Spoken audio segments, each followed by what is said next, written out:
the another sessions concerning with respect to biology. So from today onwards, we are going to start with another concept, that is another chapter called as biological classification.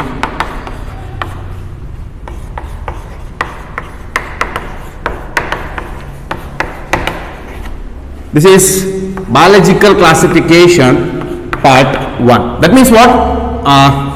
From today onwards, we are planning to record the videos. For that sake only, idondu ಎರಡು ಬಂದವು ಹೌದಾ. So very soon the videos it will be uploaded. So we are recording it, and you are going to watch that even in the YouTube. But don't ask when sir. We'll intimate you when the videos got uploaded.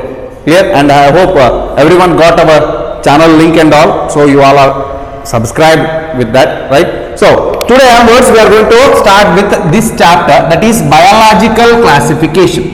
So before going to that, one should know what exactly mean by the word called as classification. So can anyone define what exactly mean by classification? Classification. What is the meaning of classification? What is the necessity to classify the organisms?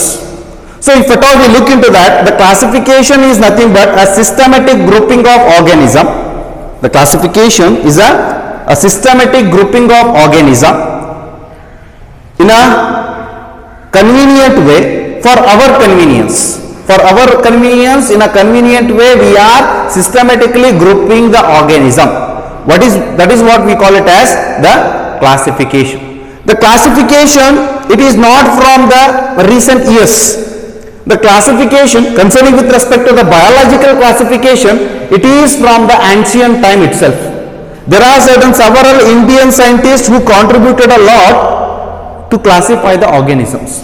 It may be the Sushruta, it may be the Aristotle, it may be several Theophrastus, several biologists who put forward to classify the organisms. So before knowing these all the ancient histories about classification, there are 3 events what one should know when we are initiating the chapter.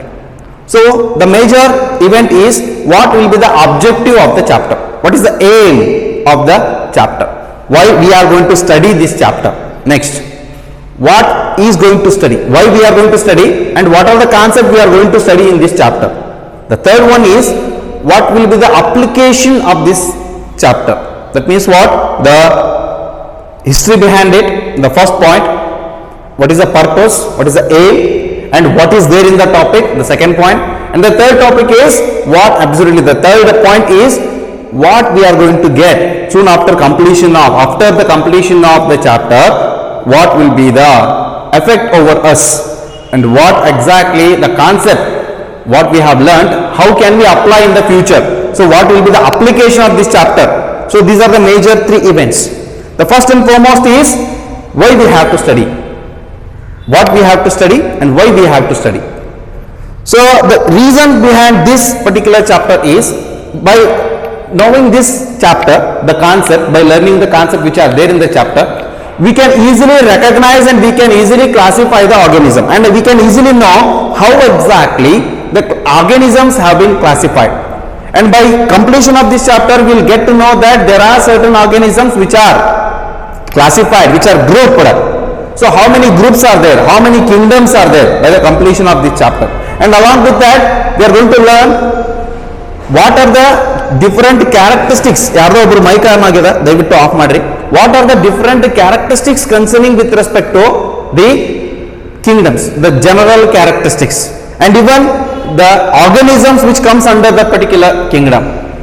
And along with that, as soon as we move further, how these organisms have been categorized, characterized, and on what basis the kingdoms that have been classified. So we are going to study this aspect within this chapter. There are, as we all know that there are 5 kingdoms which starts from Monera, ends with Animalia. So those 5 kingdoms which are there, so each kingdom has phylum or division, that's what the taxonomic hierarchy up to the species and even the varieties and all. So from the supreme taxon to the lowest taxon, ಅಲ್ಲಿ classification ಮಾಡ್ಬೇಕು ನಾವು. So how exactly each and organisms that have been classified. So we are going to study that.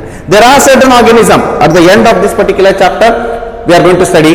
There are certain organisms, they are not at all or nowhere included in any of the five kingdoms, like viruses. Why they are not included there? So we are going to study that. We are going to study about the pleuropneumonia like organisms, PPLO. So there are certain organisms like prions, bacteriophages. So we are going to study that aspect at the end of this particular chapter. So by that, if at all we have learned these all the things, what will be the application of this particular chapter? If at all we have learned this, and what we are going to get?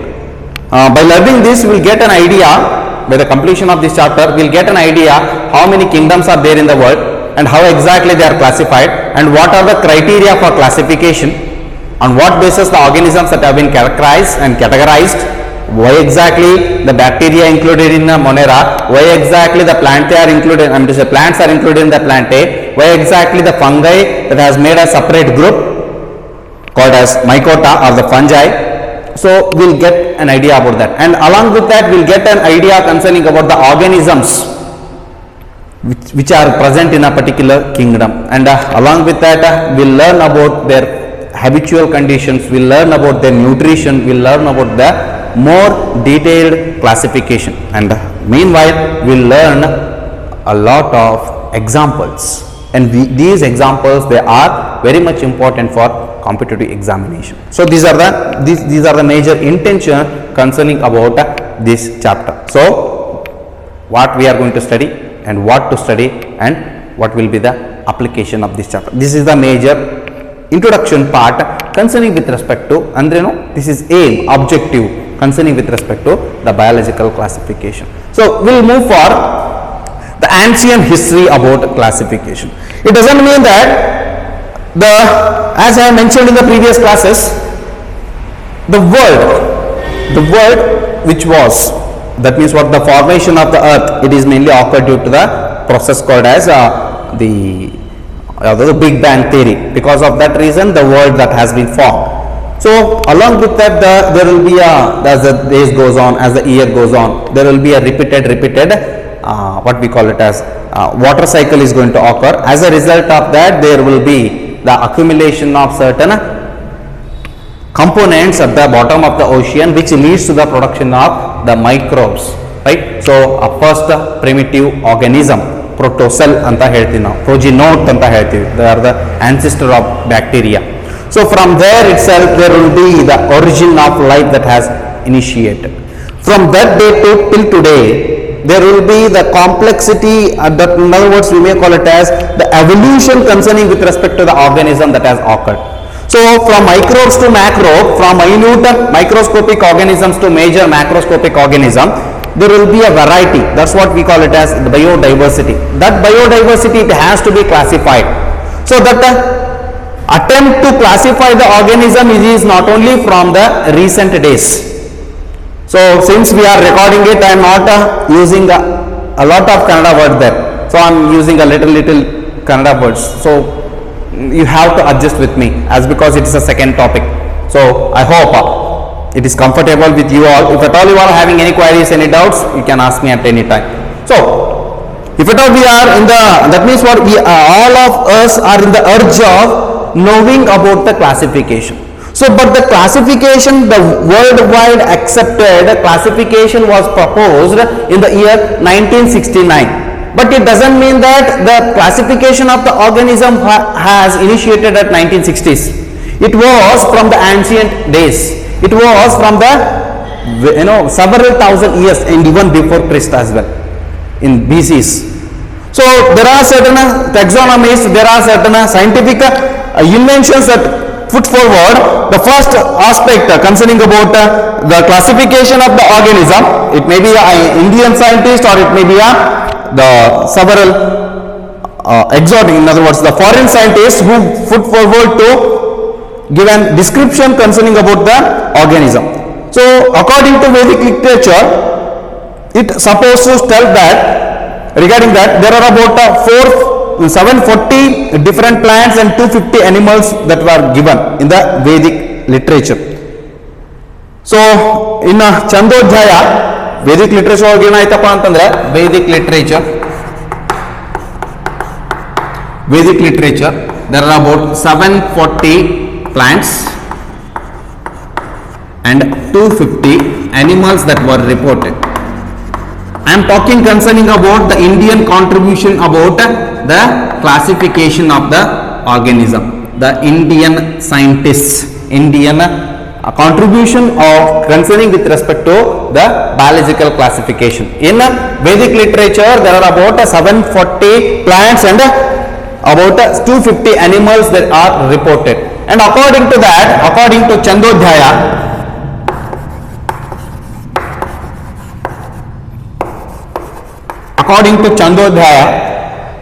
the organisms that have been classified, especially the animals that have been classified into two different aspects, like Andaja and Jivaja. So what is the meaning of this antandre? Animals, that means what? They are having a rough idea about classifying the organisms. So these are the Sanskrit words which were popularly used on that particular time. So Andaja, which simply means oviparous organisms. So what exactly mean by oviparous and viviparous? So oviparous they are the type of organisms which can lay the eggs and produces the offsprings. So the oviparous organisms are the animals which are going to lay the eggs. By laying the eggs, they are going to continue their generations. They are going to produce the offsprings. The offsprings are protected in a calcareous cell called as egg. So they are going to lay the eggs and they are going to produce the offsprings. And there are certain animals which can directly give birth to the young ones. They are not going to lay any eggs. They directly give birth to the young ones. We call such animals as viviparous animals. So the animals which directly give birth to the young ones, viviparous. The animals which will lay the eggs, oviparous. So but earlier time these terminologies were used. These terminologies are used to describe these terminologies. That means what? Andaja, they are the animals which lay the eggs. Jivaja, they are the animals which directly give birth to the young ones. That's how that have been mentioned in the Chandodhyaya. If at all we look into Sushruta Samhita. So Sushruta Samhita, Sushruta is a well-known doctor, ancient doctor. In other words, he is a Ayurvedic doctor. Actually, there is a story concerning about that. He was the first person who successfully done the surgeries. Nowadays, surgery become normal. Surgery and burgery ಆಗ್ತದೆ. But the thing is, in earlier condition, because of certain unavailability of the technology, there is no advancement of the technology. So at that time only he has an idea about ಈಗ ಏನು ಮಾಡಿದಾರಪ್ಪ ಅಂತಂದ್ರೆ there will be utilization of transportation, I mean to say kidney transplantation, heart transplantation ಇತ್ತಿತ್ತಲಾಗ ಬಂದದ. But this Sushruta, he is the person, he used to transplant the eyes. He is the first person who have done the process of surgeries. So by using and he used to treat the human beings with the plant remedies. The Ayurvedic science is one such science which does not having any least what we call it as the adverse effect over the body. Effect ತೋರಿಸ್ತದ ಇಲ್ಲ ತೋರಿಸಂಗಿಲ್ಲ, ಯಾವುದೇ ರೀತಿ ಅಲರ್ಜೆಟಿಕ್ reactions ಆಗಂಗಿಲ್ಲ. So it is one such science in the whole world. So that Ayurvedic science, according to that, and that doesn't mean that he used to cure. That means what? He used to cure the diseases by using plant remedies. So to cure the plant, I mean to say the diseases, he used to use the plants. So to cure the diseases, he was using the plants, but he has to know about the nature of the plants. He has to know about the idea about classification of the plants, right? So as a result of that, in the Sushruta Samhita, there are classification of the organism that have been made. He used to call them organism as that is Satvara and Jangama. He used to describe the organisms as, according to Samhita or Sushruta,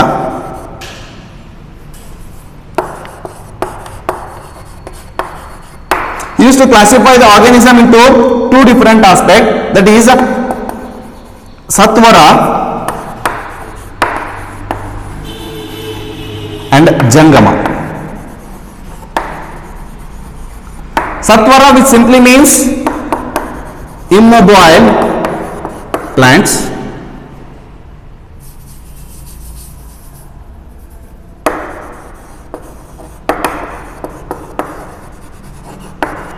and jangama means motile organisms or motile animals.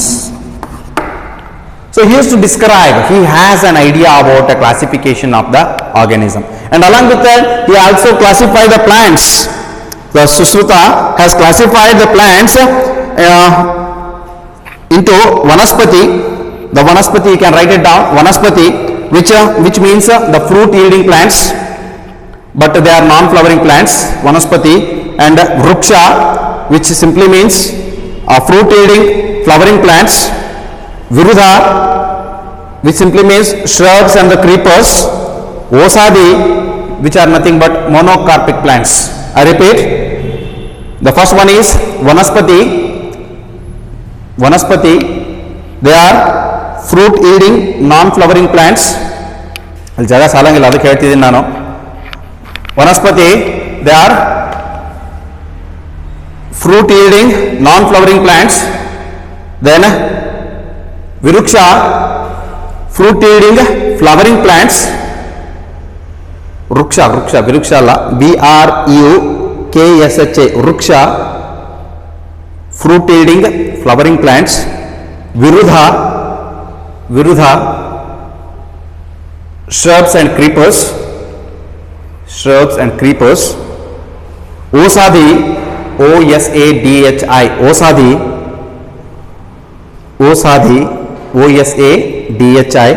osadi, which are nothing but monocarpic plants. And even he has classified the animals into, you can write it down, he has classified the animals into matsya, which are nothing but fishes, matsya, nothing but fishes,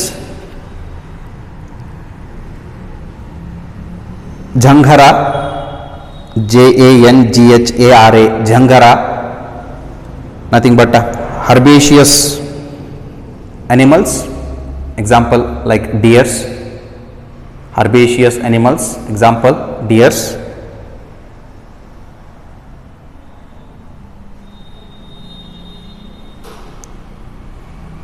Then kulayara, KULAEARA, kulayara, organisms like elephant and buffaloes.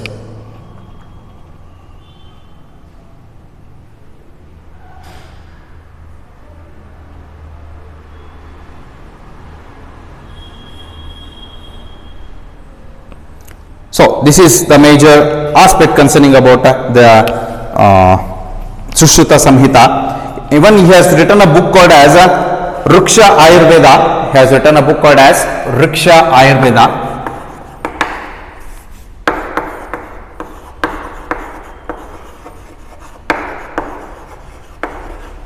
Within that he has classified the Ruksha antandreno, fruit yielding flowering plants, right? So he has, and that means what, in other words we may call them as flowering anta ಬಂದ ತಕ್ಷಣ angiosperms ಅಂತ ನೆನಪು ಬಂದ್ಬಿಡ್ತದೆ ಅಲ್ವಾ. So ವೃಕ್ಷ into ದ್ವಿಮುಖ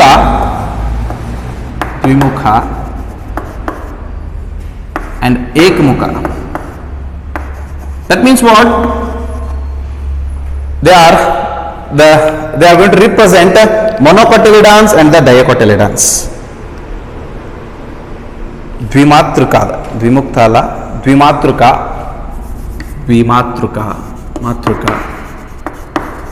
and ಏಕಮಾತೃಕ.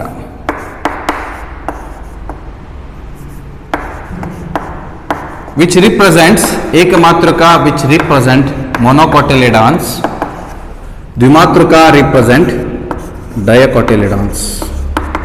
So that's how he has an idea about classifying the animals and the plants.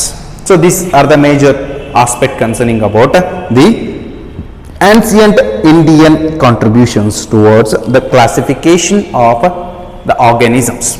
So once we move for the foreign scientists contribution, that means what, which are not native to our India, but they have an idea about classification of the organism. As we all know about, who is the father of the botany? The father of botany is Theophrastus, right? So the Theophrastus has an idea, he has an idea about classification of the plants. The Theophrastus is a well-known taxonomist. He has classified the plants into 4 different categories, like herbs, shrubs, according to Theophrastus.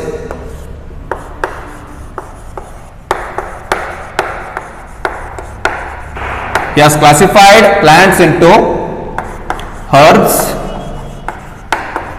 shrubs, undershrubs, and trees.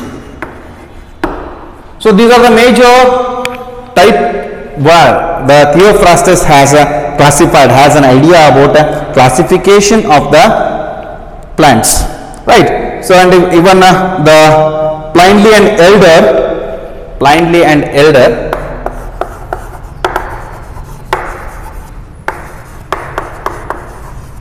classify the animals into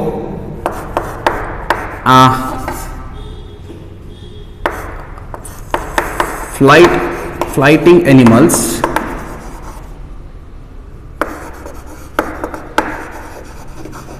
and flightless animals.